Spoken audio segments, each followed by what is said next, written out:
தன் குழந்தைக்கு எதை கற்றுத்தர வேண்டும்? சோறு ஊட்டும் பொழுது இயற்கையை காட்டி உணவளிக்கலாம்.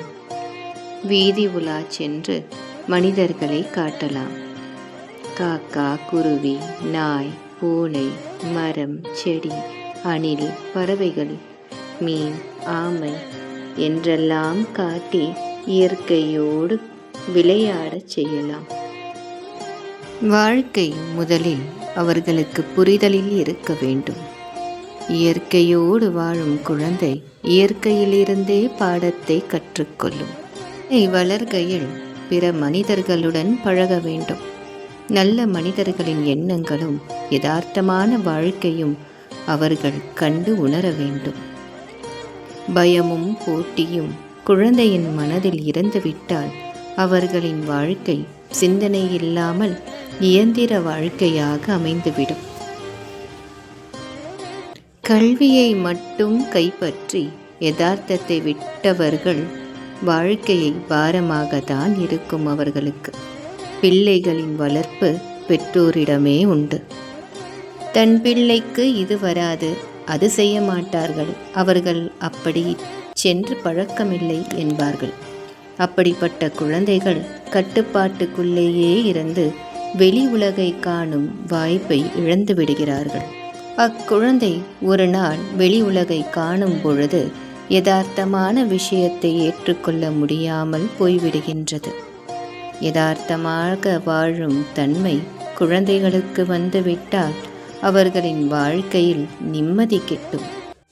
பிள்ளைகளை வளர்க்கையில் எதையும் எதிர்பாராது அவர்களின் சிந்தனை ஓட்டத்தை தடை செய்யாமல் ரசிக்க வேண்டும்.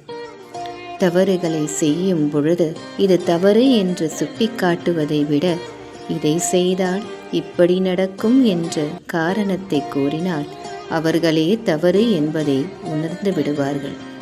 பிள்ளைகளை வளர்ப்பது கடமையாக எண்ணி ஒவ்வொரு வேலையையும் செய்தால் அந்த வாழ்க்கை பாரமாகவும் தியாகமாகவும் தான் தெரியும். நாம் பெற்ற பிள்ளைகளை நம்மை விட யார் ரசிக்க முடியும்? நம் பிள்ளைகளை ரசித்து அவர்களின் செயல்களை பொறுமையாக கண்டறிந்து பிள்ளைகளை காக்க வேண்டும். பிள்ளைகளின் நிலையை உணராமல் அவர்களை சொல்லாலோ செயலாலோ துன்புறுத்தினால் அது நன்மையில் முடியாது. அப்படி அடித்துதான் திட்டிதான் என் பிள்ளையை நல்லபடியாக உருவாக்கினேன் என்றால் அதன் உண்மை பிள்ளைகளின் வலியை உணரவில்லை என்பதே அர்த்தம். குழந்தைகள் தங்கள் புரிதலை பொறுத்தே ஒவ்வொரு செயலையும் செய்கின்றனர். அவர்களின் உடல் உபாதைகளாலும் உணவின் மாற்றங்களாலும் சில செயல்களை செய்கின்றனர். குழந்தைகளின் நிலையை உணர்ந்து செயல்பட வேண்டும். சில குழந்தைகள் சொல்லிவிடுவார்கள்.